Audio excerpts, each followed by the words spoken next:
If you enjoy my content, please like and subscribe. Helps me build the channel, and I appreciate everyone who has subscribed. Okay, this video is on LGBT rights, the struggle for LGBT rights in the Russia-Ukraine war. It's a subtext of this for a lot of liberals and a lot of people on the left, that LGBT rights are like a subtext of this situation. People see like Ukraine, when the war started, some people have jokingly called the Ukrainian army the they-them army. They represented Western tolerance and enlightenment against evil, homophobic, fascist Putin. And I think the reality is so much more complicated, and I'd like to unpack it in this video. Before I do, I'd like to give a shout out to first the people who were heckling AOC. I don't personally know these people in real life. I had a Twitter chat with Lucy from Blue Moon Red Wine, really great YouTube channel I started watching. She and other people were heckling AOC from the left. She's from Brooklyn, I believe, in AOC's congressional district. She has a great channel. I'll provide a link to it. She was heckling AOC from the left, and it made the rounds on alternate leftist media. I believe is on RBN, Revolutionary Blackout Network. What's the other one? Left Lens, I think, with Kid Caballo out of Chicago. It's a good channel. A variety of leftist channels, and she was famous.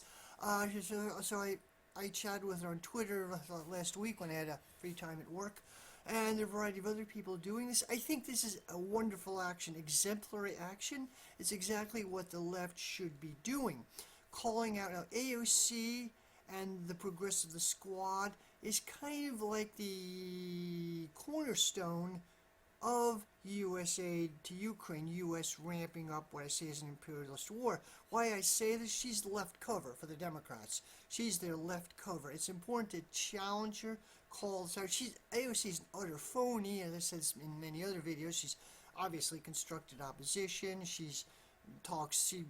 Everything she's done is entirely performative. She's voted for the CARES Act as unrecorded voice vote, but she voted for it, most likely, a $3 trillion upward transfer of wealth, biggest upward transfer of wealth in U.S. history. She voted, she supported the coup in Venezuela. She's voted to support NATO.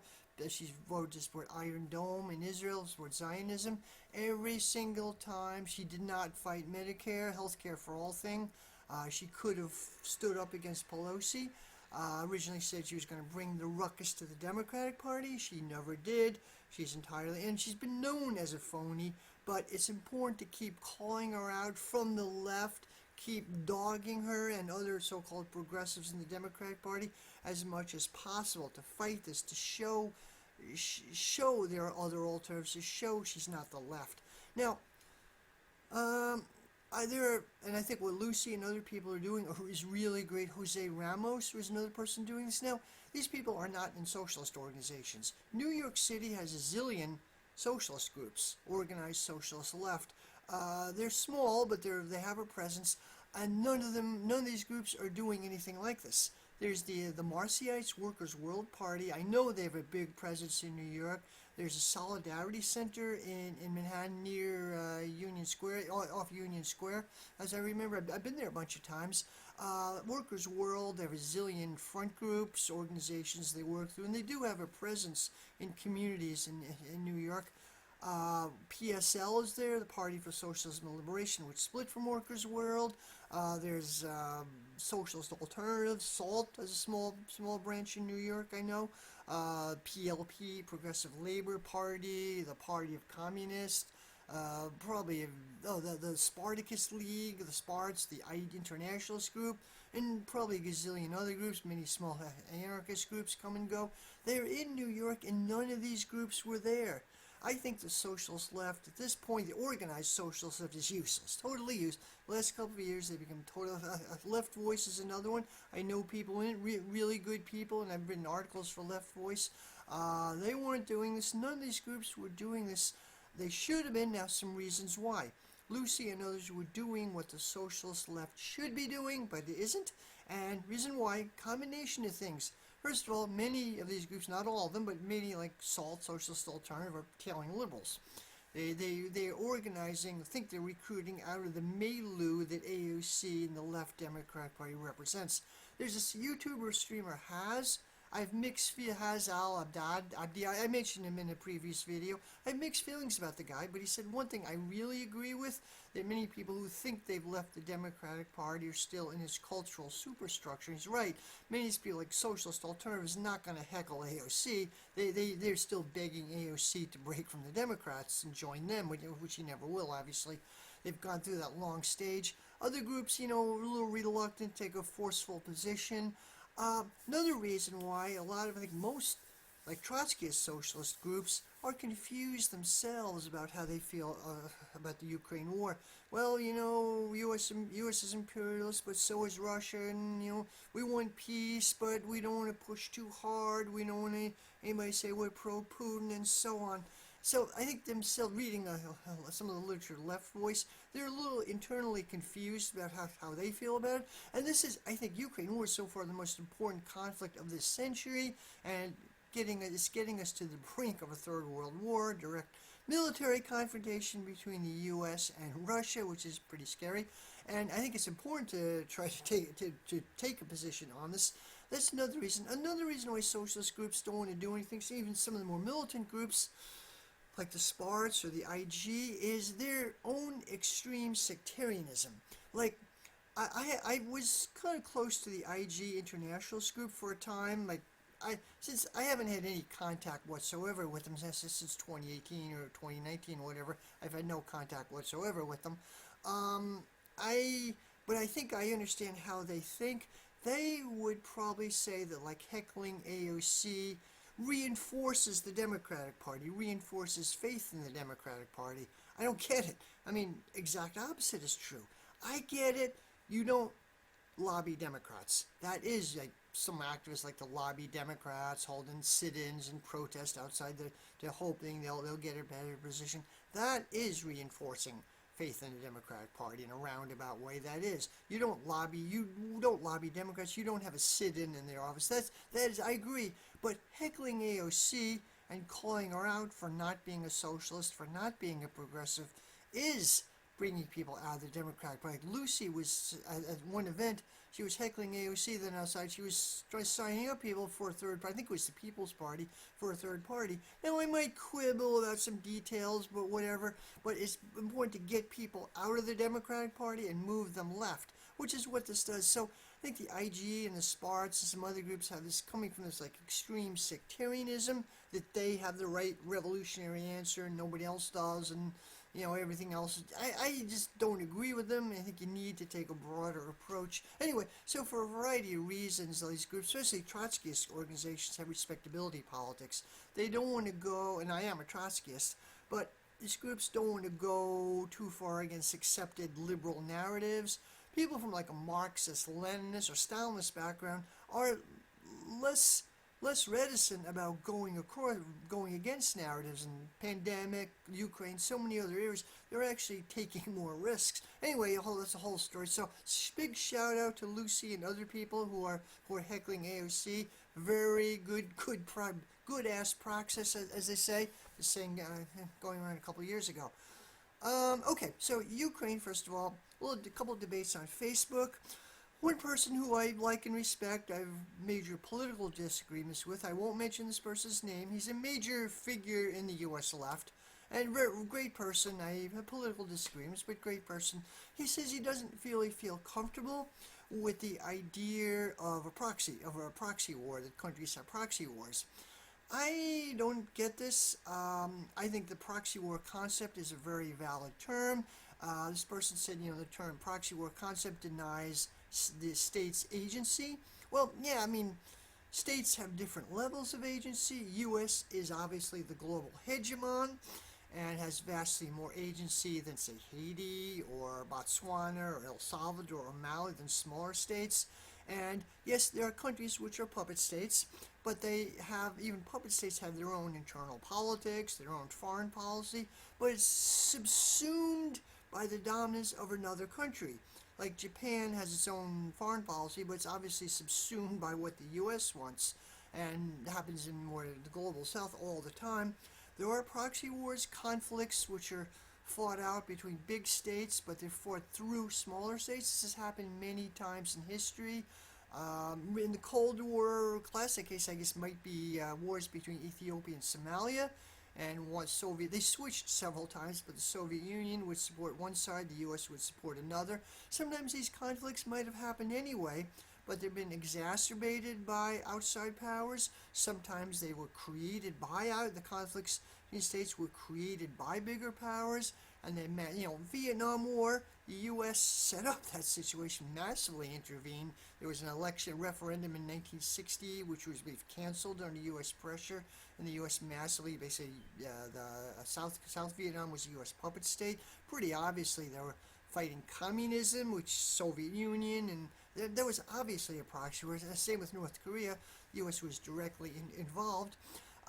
Ukraine war is a proxy war. I honestly boggles my mind how anybody could say it's not a proxy war. European leaders are openly saying this. Angelina Baerbock, the foreign minister of Germany, the Green Party, actually, she said a conference, EU conference, she said Germany is at war. Said we're at war with Russia. She actually said it. It's pretty disturbing. Other leaders have been saying very similar things. We're at war. NATO is very obviously on one side. U.S. has already sent about $100 billion of aid to Ukraine. I think between $30 and $40 billion is direct military aid, but the rest is like resettlement, refugee resettlement, or the U.S. is paying for the salaries of the entire Ukrainian government now. I mean, it's pretty obviously a proxy war, a war between the U.S. and Russia fought out through Ukraine, using Ukraine to do it. Any attempts to negotiate were ended. Like back in March, there were negotiations, Zelensky regime and Russia in Istanbul and elsewhere. That was ended. Nope, no negotiations. Boris Johnson met with Zelensky twice. No negotiations. So instead, we're sending billions, tens of billions. As Lindsey Graham said, Ukrainians are brave people. We're gonna they'll fight to the last Ukrainian. Yeah, we'll make sure they do. We'll keep this horrible war going, shoveling money in, and no negotiations are allowed. Just keep purpose to weaken Russia. So that's my take on it. So I think the proxy war concept is very valid. I think this is exactly what's happening there. It's a horrific tragedy for the people of Ukraine. It's not a good thing at all. Okay, someone else whom I don't respect or like, but at Facebook debates, I would say an openly pro-NATO leftist. Okay, the largest Trotskyist organization is the Fourth International, the USEC, the United Secretariat of the Fourth International. A little history, I am a Trotskyist, but I'll be the first to admit the movement overall has been a train wreck. There were splits. Trotsky founded the Fourth International, and there were splits in the 50s. Then it reunited in the early 60s on somewhat opportunist grounds, and there are gazillion splits. The group today claiming to be the successor of the Fourth International, they're the General Secretariat, or USEC, United Secretariat of the Fourth International. They're the single largest Trotskyist group. They're Mandelites. They're basically involved in new social movements. They've kind of moved away from revolutionary politics. Their foreign policy is horrible. They supported Western intervention in Libya. They supported Western intervention in Syria. They support Western intervention in Ukraine. And there's one faction, like Workers' Power, I believe, who are very pro-NATO. They say, we want to get Gilbert. I think Gilbert Achcar, he's a French academic in the UK, as far as I understand. He's one of the major figures in this. They're just kind of their theoretician. I don't know if he's in Workers' Power or not, but he's like a theoretician of the Fourth International. He's basically pro-NATO. Apparently he was training, instantly found out he was training British troops, involved in some program to train British troops. He's supposedly a Trotskyist. There's one Workers' Power believes NATO should send even more weapons. They send more weapons. There's this group called the Ukrainian Workers' Solidarity, something like that. They're very pro-NATO. They claim they want to eventually get rid of NATO. Yeah, we hate NATO. Yeah, blah, U.S. imperialism, blah, blah. Right now, we got to keep funding more money. And there's some of these people on Facebook we're saying we should, let's send more tanks. We got to send F-16s. God, this is escalating to a direct confrontation, to a World War III. It already is World War III, but it's escalating, and this is dangerous. Now, my worldview of these people is totally different. Now, debating some of these people, I call them pro-NATO leftists. They would deny they are, but they're pro-NATO leftists. They would, they would say that. One person said, there's no such thing as ethnic Russians in Ukraine. Zelensky's native language is Russian. I believe Poroshenko, former president, very anti-Russian. His native language is also Russian. And you say, well, there's no such thing as a ethnic Russian community. It's all false. It's all, there's just maybe some Russians settled there after, settled there in the Soviet period. Well, that's nonsense. Ethnic Russians settled eastern Ukraine, a large area of the Donbass under Catherine the Great. The area, as I mentioned earlier video, eastern Ukraine was largely, part of it was depopulated, especially the area around the Black Sea was heavily depopulated. There were slave raiders from the Ottoman Empire and Turkic groups, and people just fled from that region, and they were called the Wild Lands. And under Catherine the Great, large numbers of Russians from the Russian Empire, somewhat different than Ukrainians, but closely related people, settled in that area. So, and then large numbers of Greek people also settled there, but more Russians. There were and are ethnic Russians. They speak Russian. They don't speak Ukrainian or Suzeric, which is the kind of general dialect throughout Ukraine. Most people really speak Suzeric, don't speak Ukrainian or Russian. But these people speak standard Russian. They identify as Russians. During the Russian Revolution, the Russian Civil War, they were very pro-Bolshevik. They still are. They are still very pro-communist, and I think there's a line of continuity from the Russian Civil War to today. They regard themselves as communist. Many people, I think it is true. I interviewed Dan Kovalik. There's this feeling people in that area in the Donbass don't regard themselves as Russians or Ukrainians. They still regard themselves as Soviets. There's still this feeling there. Okay, long story. So I don't think you can deny that ethnic Russians exist. There's heavy intermarriage, and the communities are not wholly separate, but they are communities. There's very heavy intermarriage, and they're closely related peoples anyway. There are Russian people already there around the Donbass. More Russians came during the later Soviet period after the Second World War. There's very heavy intermarriage, but there is a group who identify as Russian, as not Ukrainian. I think there are different groups. I don't see how you can deny this. And the same person said, what happened in Maidan 2014 was not a coup. I think it very much was a coup. And earlier videos I've discussed this very briefly. Yanukovych was elected or re-elected in 2013. He had been deposed in earlier color revolution, 2004, like the Orange Revolution. He made a comeback. Because his opponent was so bad. Now, Viktor Yanukovych was corrupt. That's true. Every politician in Ukraine is monumentally corrupt. So it played out something like Yanukovych was offered in 2013 two mutually exclusive trade agreements, one with Russia and one with the Association Agreement with the European Union. Russia gave him a better deal. EU agreement stipulated austerity and cutbacks. He went with Russia. A big protest movement erupted in Maidan. In Kiev, Maidan means square, huge protest movement. It went on and on for months. It was largely astroturfed. Several oligarchs, notably figure Igor Kolomoisky, pumped a lot of money into this and others. Now, this protest movement built on legitimate anger at the corruption, and absolutely, but pushed it in a very pro-Western, pro-EU direction.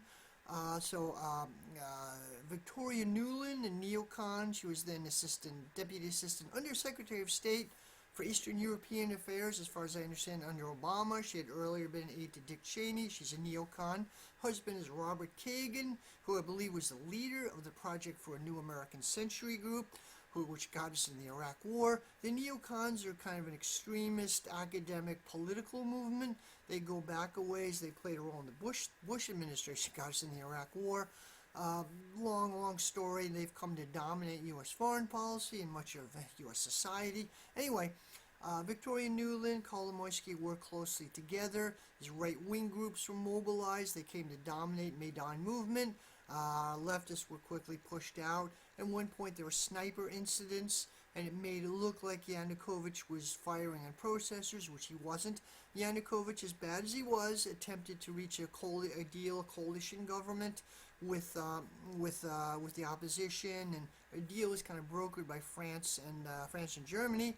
Victoria Nuland, she's recorded as saying, recorded conversation with Jeffrey Piat, the U.S. ambassador to Ukraine at the time. She said exact words were, "Fuck the EU," and I want Yatsenyuk, who she wanted for prime minister and president. She was actually outlining who she wanted to be the next government of Ukraine. And essentially, there was a sniper incident. Looked like Yanukovych was firing on protesters, which he wasn't. All hell broke loose. The Ukrainian state started to disintegrate. Yanukovych was deposed, legally deposed. There was a vote, they got him on some corruption charge, embezzling funds from the state treasury, which might have been true, but it's highly selective, like literally any other major politician in Ukraine was doing the same thing.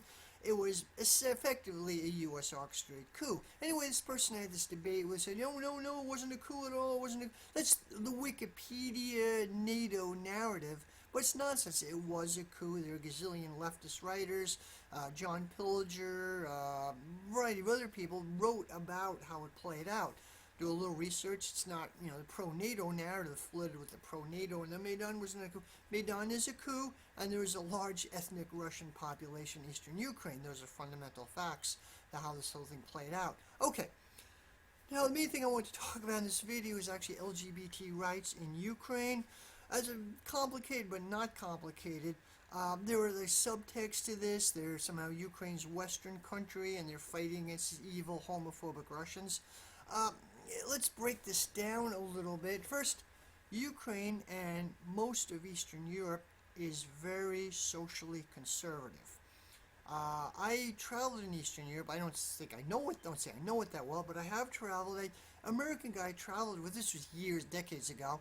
American guy I traveled with for a time. He a white guy with dreadlocks. Back then it was more, now like white people aren't supposed to have dreadlocks. Back then it was a little more cool. A white guy with really long dreadlocks, an American guy. We were in Budapest together, and people would laugh at him on the streets. People were not used to seeing this. It is a conservative society in so many ways. The West went through from the late 1940s LGBT rights, from like maybe the late 1970s until the early 2000s. Literally went through a sea change. People's attitudes dramatically changed, which for the better. This is a very good thing.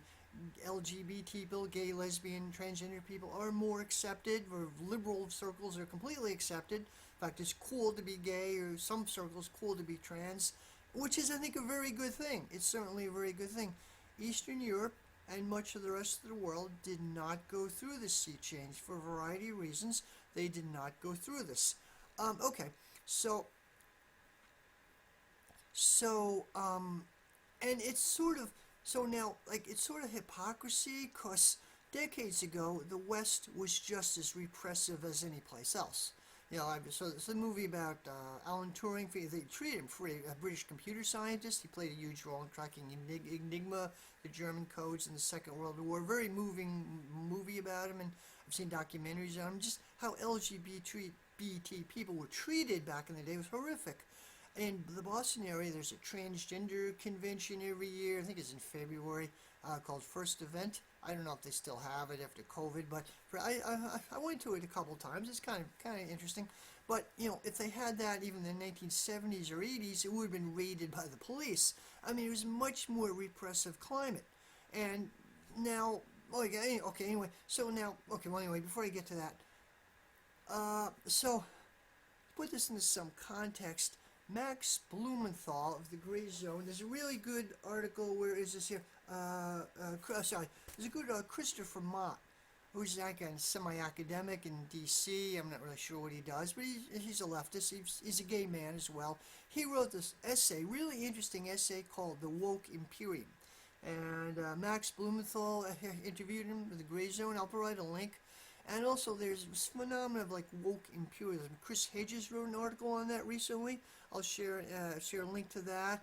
And Christian Parenti, the journalist, who's the son of Michael Parenti, he had a really interesting interview on that, how diversity is used as a ruling class ideology. Now, Christopher Mott, his article and his interview was really, really interesting, and he's a gay man himself. Basically, what he says, wokeism, the term woke came out of, or was popular among the African American community, and it originally meant someone was aware of inherent power structures, There's even a cartoon, like African American family, and baby says, something like inherent power structures or form the ruling class ideology, and the father says, "Is baby woke up?" Yep, baby's woke. It was kind of funny. It was popular among the African American community for a time, and it's been hijacked by liberals. The term woke has been hijacked by liberals to mean kind of a militant but superficial identity politics minus any class struggle. Like there was this, a couple of years ago, it was on Facebook, this meme, like there's a bumper sticker, said woke, and next to it, Hillary, next to Hillary, Clinton 16. One thing is not, the license plate said Hillary, but a bumper sticker said woke. No, I'm sorry, the license plate said woke, and there was a Hillary sticker on the car. Like, one of these is not like the others. But the term woke has changed meaning, and especially from Obama to Trump, it's become, and especially now under Biden, it's become the unofficial, semi-official ideology of U.S. imperialism in an odd kind of way.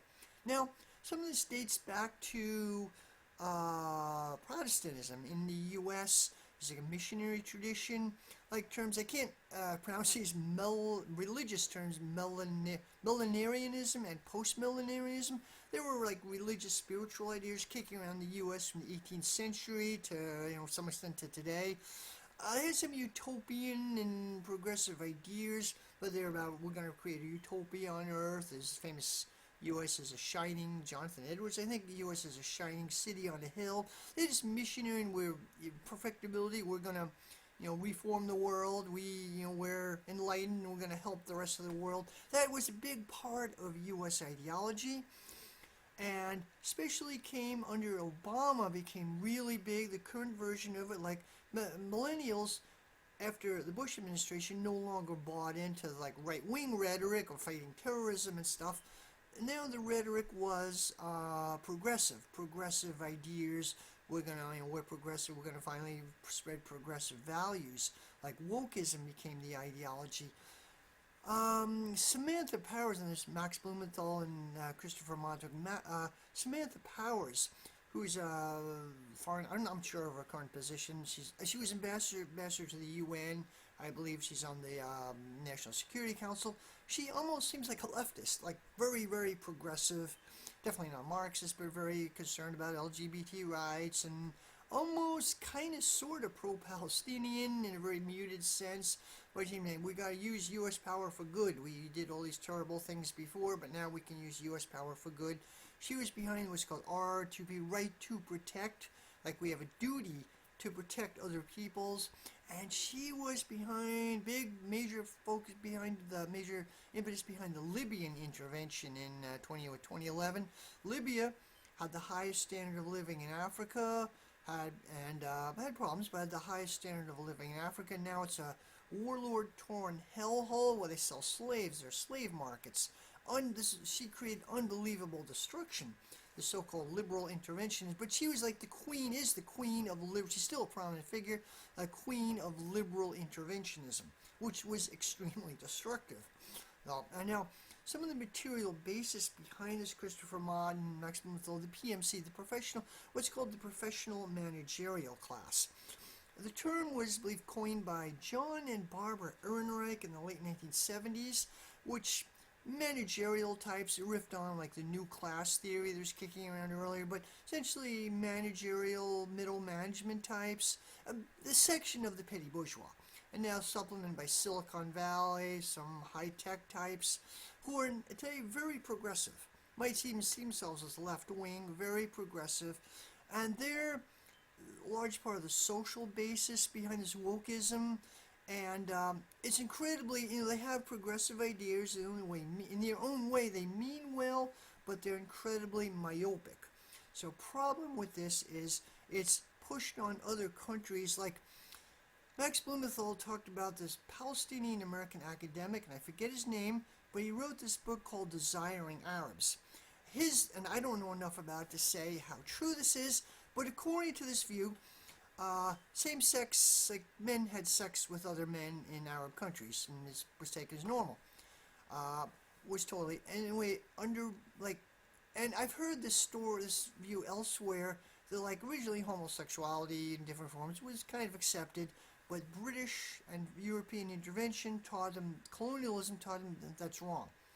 And also later on, homophobia came from that. Later on, um, a gay identity, an identity as a gay man or a gay woman, is a Western construct.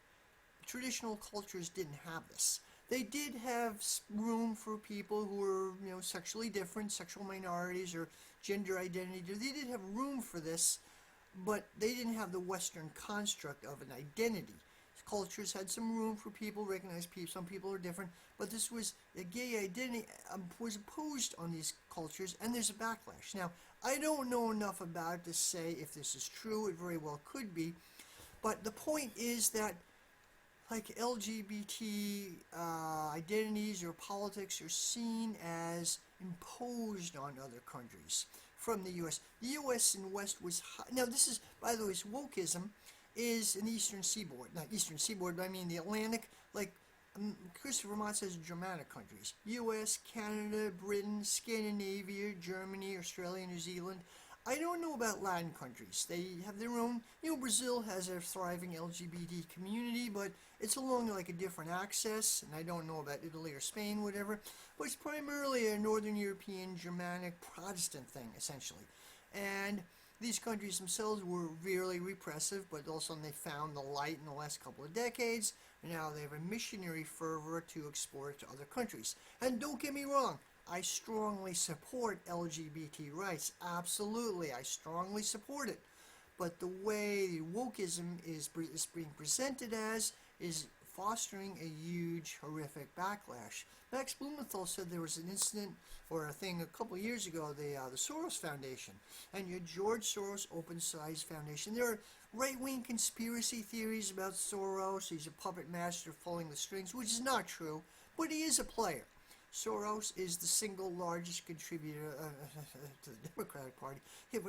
Plays elderly and probably not great health, and but he's widely hated in a lot of places. His Open Societies Foundation has been kicked out of just about everywhere, but he has been a player. Anyway, there was a initiative of the Soros Foundation to promote transgender rights in Poland, and it was botched. It invited a horrific backlash against, and it made things worse for trans people in Poland. So presenting as missionary, we found the light, and we're imposing it on all these other, saving all these other primitive people, just not the way to go. I don't know the correct way to go, but I mean, this missionary fervor destroyed Libya, like liberal interventionism, and LGBT rights are kind of now at the crux of it. There's culture war narrative, culture war thing, and we're the good guys. Now, we're the good guys. We're imposing it on other people, essentially. Now, and they're seen as a foreign. Even Poland is like pro-Western. They're part of NATO, but even Poland is a very conservative Catholic country. To some extent, Ukraine is a very conservative country. By the way, as far as LGBT rights in Ukraine, it's pretty bad. What I read, I've been to Ukraine briefly, but it's very homophobic. There are people, or have been attempts to have pride parades in Kiev, Odessa, and Kharkiv. They had one in Kiev, I think, in 2020. The last Pride Parade in 2021 was held. Kiev Pride Parade was held in Warsaw. Wasn't even held in Kiev. They couldn't hold it there. I think in Kharkiv they were going to have a Pride Parade. It was canceled by the mayor. Fierce opposition from the mayor. I don't know about Odessa, but they've attempted to have pride parades elsewhere in many other cities in Ukraine. There's massive police protection, but they got mob attacks, horrific mob attacks, not just from non-right-wing elements, but average people. Compared to like if Des Moines, and I know this is not good, I don't justify it, this is not good, but compared to like Des Moines, Iowa, attempting to hold the Pride Parade in 1960, it would have been horrific. There would have been mob attacks. It takes a while for a society to get used to this and evolve, and so U.S. politicians like Hillary Clinton or Bill Clinton tried to prevent this as long as same-sex marriage, like the DOMA, Defense of Marriage Act, which banned like states from recognizing same-sex marriages of other states. And you had the disastrous don't ask, don't tell policy in the military. And Obama evolved. He originally opposed same-sex marriage, and he opposed it as long as he could. He, quote, evolved on the issue, and then finally he got on top of it. These politicians, Hillary Clinton and Bill and Obama, got on top of it, then posed as champions of LGBT rights. It was activism from below. It was a lot of activism, some positive representation in the media. That's been kind of complicated. There has been a sea change, and it's very good.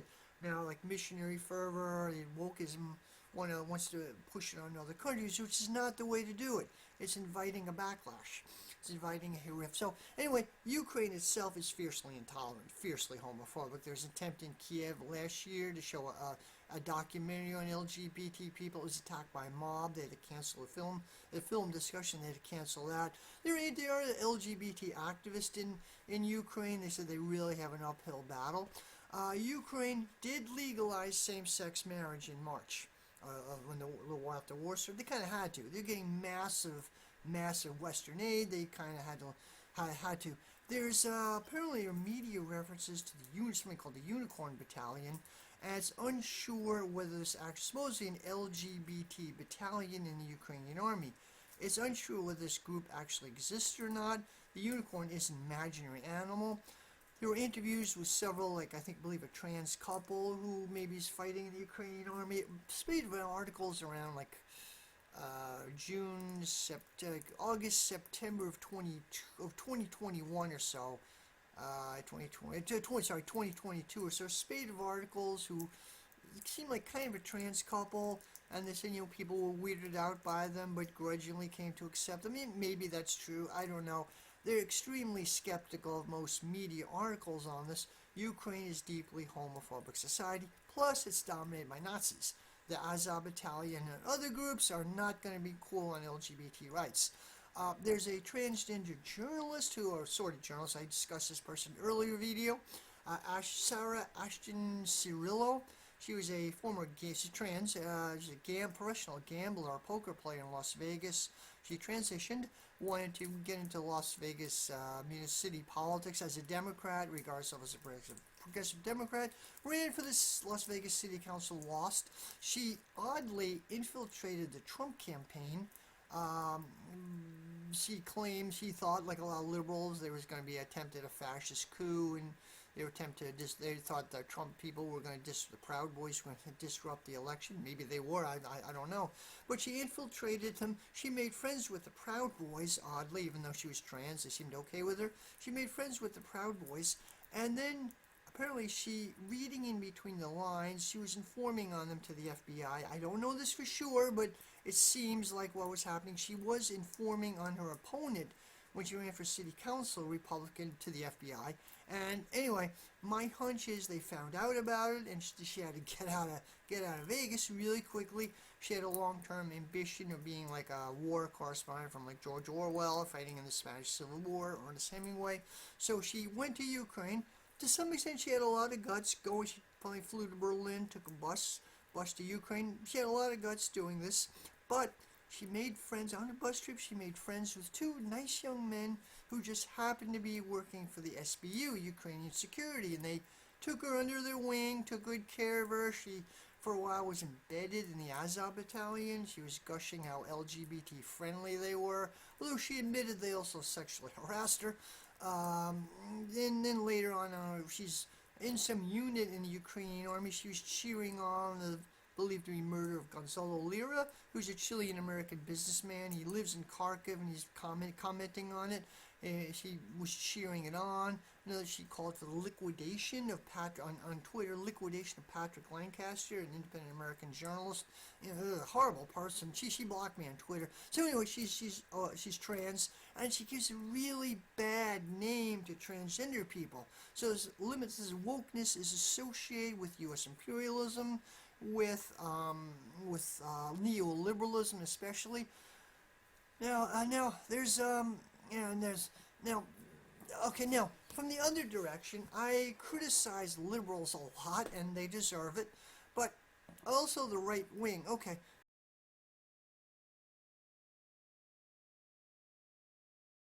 So I bash liberals a lot, rightfully so, but people on the right, there's criticism too. So I notice there are many people who are strongly anti-imperialist, oppose U.S. imperialism, and rightfully see U.S. imperialism as the main problem. Not many, not all, but many are also socially very conservative. And this comes from a couple different directions. Some revolutionary politics has always had an element of puritanism. Like LGBT people could have been kicked out of the Communist Party up until like 1970s or 80s. Even the Socialist Trotskyist Workers Party, Socialist Workers Party, would expelled people for being gay. Uh, there is this element of puritanism in socialist politics from way back. More under the Marxist, Leninist, Stalinist, it tends to be more puritanical and more not judgmental. They kind of grudgingly accept LGBT people, but kind of very grudgingly today. It wasn't even until the 90s when LGBT people were fully accepted by most of the left. Even today, there's some. And so that's one element there. There's some social conservatism among some Marxist Leninists, some deep social conservatism. Another thing, there are many people who are anti-imperialist coming from the right, like the broad populist right. Many YouTube channels I redacted, um, the Duran. I don't know about Duran, but they're sort of broad populist right. They're coming to be very anti-imperialist. They understand the horrors the U.S. is visiting, horrors of U.S. imperialism. They're coming like I'm a leftist because I see things through class struggle. The working class is the producer of all value under capitalism, and all history is the history of class struggle, as Marx said in the Communist Manifesto. But some people on the populist right see things from the grounds of national sovereignty, and our national identities of many countries are under attack from globalists, which is their term for imperialist, basically globalist. They're multinational, the large corporations, the IMF, World Bank, whatever.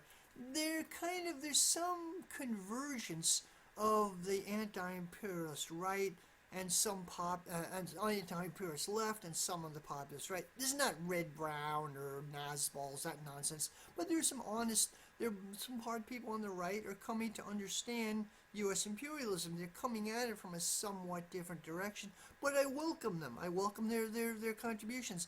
Having said this, many of these people are very conservative in social views. And I see this on like Moon of Alabama blog, very interesting blog. I frequently read geopolitics blog and very anti-imperialist. People from a variety of perspectives post there. Some people, it's kind of common. And there is like one person posted there how there's a panic right now, hysteria over young children transitioning. Like one person said that, we have U.S. is a sign of Western decadence. So transgenderism is a sign of ultimate sign of Western degeneracy. Like we have young children lining up at gender clinics to be sexually mutilated. What? It's totally now. There's a panic being whipped up in the U.S. over trans people, really, or people who are gender variant, and a panic being whipped up.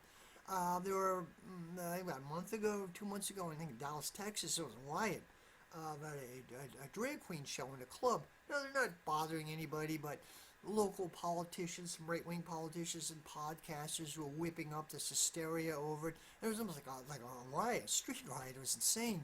And there are growing tensions around that. There's on the right wing, I see this in YouTubers. Redacted talks about this. Even Jimmy Dore mentions this.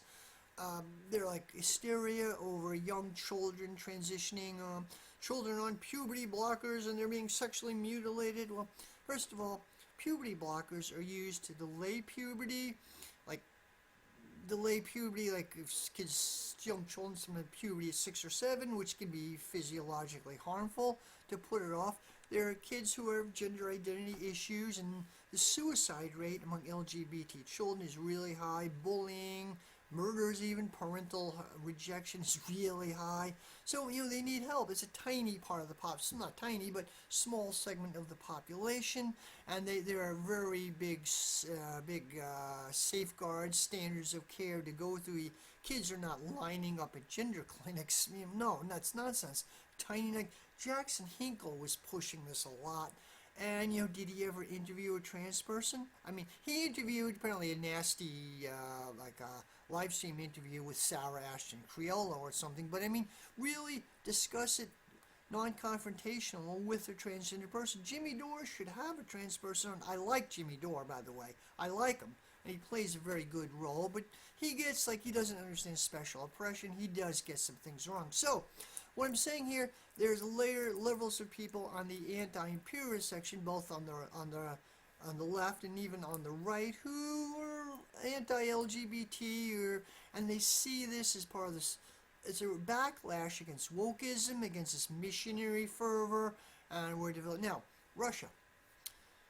Putin is homophobic. The Putin government absolutely is, and I totally oppose this. I believe it's 2008. They had a law banning the beginning of this, banning literature favorably viewing for children, favorably viewing LGBT people, and there more and more literature like that. Gay clubs are shut down. This said policy is very homophobic, and a whole series of LGBT groups are banned. They obviously don't have pride parades. Ukraine is very homophobic as a society, but they're officially, grudgingly, kind of, sort of, maybe, kind of, sort of open to whatever. They're Western. Russia is seen as they're shut off that entirely. Now, Russia was always that way.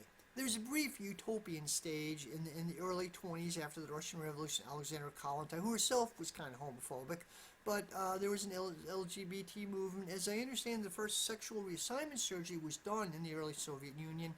That was shut down early on, by the late 20s. It was definitely shut down. The whole utopian phase was shut down. And, Stalin was very, very socially conservative. Most of the Soviet period was socially very conservative. What we see now is just a continuation of that. The West did go through a sea change for a variety of reasons. The Eastern Bloc did not. And now they're seeing it, the way it's presented is West is imposing on this on them. One thing, I think a theory is that there's part of in the 90s, Russia had a demographic collapse. People, it was eerie. For a couple of years, I don't know how long this went on for, but after the Soviet Union collapsed, people stopped having kids. It was eerie. I think it went on for a couple of years. Now it's rebounded, but there was some fear the Russian race would die out. And some of the seeds of homophobia today came from that. We got to have people have kids. Western's imposing all this stuff on them. The Russian people are going to die out. That's subliminally kind of part of it. Another thing, there was a French.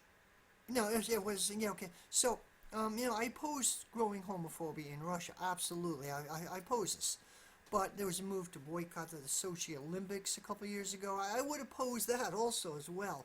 They not saying they have their right. I would support LGBT people in Russia, of course. But the way to approach it is solidarity from below. In case there's a British coal miners' strike during the 80s Thatcher period, and the British working class was kind of homophobic.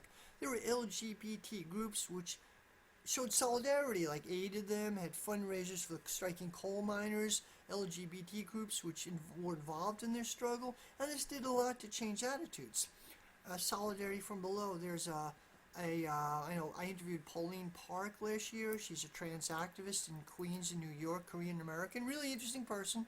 I've interviewed her, and she's heavily involved in Palestinian, LGBT Palestinian solidarity. Now, I think the Palestinian people as a whole are probably pretty homophobic. I had an acquaintance who was American, trans woman, who had a Palestinian boyfriend. She converted to Islam. They moved to the West Bank, and apparently people found out that they were an unconventional couple, and they were attacked by a mob. Her boyfriend was killed. She was severely wounded. She came back to the U.S. I've heard horror stories, but Palestinian people are a culture under oppressed community. They've been oppressed for 70-something years. They're under horrific conditions, and all of a sudden there was an attempt. I'm bouncing around a lot, sorry. There was an attempt, part of this wokeism, there was an attempt a while back to paint Israel as an LGBT utopia. And Israel is united, is tolerant, and they're fighting against evil, homophobic Muslims. Israel itself is deeply homophobic. There's a gay neighborhood in Tel Aviv, I believe, and the IDF has vegan food options for some reason. So for a time there was an attempt to kind of make it, oh, they're totally LGBT friendly and they're fighting for LGBT rights against the evil Muslims. That was a nonsensical narrative. That was a nonsensical narrative. There are dynamics going on in both societies. And I mentioned the book Desiring Arabs. Arab men did have a tradition of sex with different types of sex. It's played out differently than it is in the West. But, it's a whole extremely complicated debate. Now, back to Russia. Yeah, so there is a French anthropologist or public intellectual, I'm not sure what he's, Emmanuel Todd. He's well known in France. And he wrote this article that came out about 2 months ago or so. A really long article. It's in French. Hasn't been translated. Excerpts of it have been translated and they've been floating around. Basically says a lot of things, but one of the things he says, the roots of more conservative values, or whatever you want to call it, in Russia and the global south, are the fact that these societies have patrilineal family structures. And, the family unit is stronger. Western countries, women are more independent. The family structure is somewhat differently. He uses this as a material basis for like homophobia or more conservative attitudes. He might be right. He might have a grain of truth. I'm a bit skeptical about it in some ways. This wokeism is as popular in the Atlanticist countries, the Northern European countries. They have, I don't know about if Russia is traditional values that much. Like half the population identifies as Russian Orthodox, the other half doesn't. When I was there, I lived in Moscow. Divorce rate was very high. Young people didn't seem like they were particularly conservative at all. In warm weather, you can see couples having sex in public and not trying to on the back of cars or in alleyways. Fairly common there. They're not, Russian people are not like funky exactly like Brazilians, but you pick up that they're sexually very uninhibited, and Americans are much more uptight. I didn't see them as being like traditional values or conservative values in any sense, but I don't know. I don't know. I don't know. So anyway, Russia's sort of become a beacon to the American right wing. They're fighting for the other side of the culture war. The other side, they're Russia's traditional values. They're more, they're U.S. They have kids lining up at gender clinics waiting to be mutilated, while Russia, they're preserving the family and religion, that kind of stuff, the culture war now, which I think is total bullshit, by the way. Putin himself has been leaning on the culture war. I think U.S. imperialism started this, but Russia is reacting to this. Either way, Putin had made a couple of speeches. Some of his speeches were brilliant. And by the way, I don't politically like or support Putin, but some of his speeches were brilliant going down 21st century political literature, but he had this weird culture war stuff. We don't have 29 genders. And dude, I was kind of upset about that. So, basically, what I'm saying here in summary, Ukraine itself is very homophobic. Eastern Europe, maybe except for Prague or the Czech Republic. I've been there. Prague is definitely a hippie city. Except for like the Czech Republic, Eastern Europe is very conservative, including Ukraine. Woke ideology, which in some ways I actually agree with it. I think it's great, but it's being imposed on people like Libya, like a missionary fervor, and it is a continuation of 19th century American missionaryism, part of an American culture.